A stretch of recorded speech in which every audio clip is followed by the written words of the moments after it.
Footings with QUIKTUBE.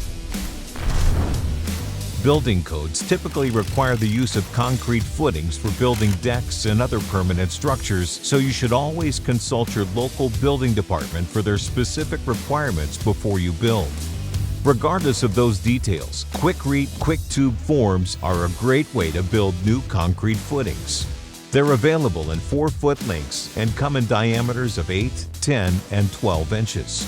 These wax-coated cardboard tubes can be cut to necessary length using a handsaw, and after the concrete is poured, the forms can be leveled in place. Once you've determined the minimum footing depth based on your local building codes, dig the holes about 6 inches deeper than required and slightly larger than the QUIKTUBE's diameter.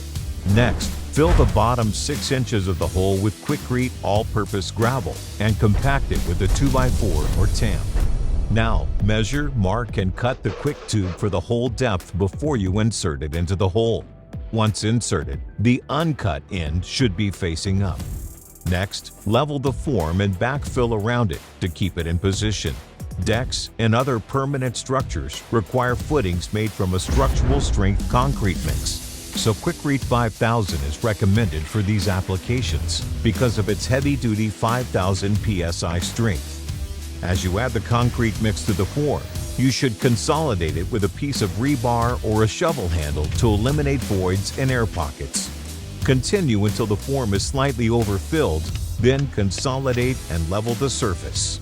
Immediately after leveling, align and insert any deck hardware before smoothing the surface of the concrete. QUIKRETE 5000 should cure for 24 hours before constructing your deck or placing heavy weight on the footing.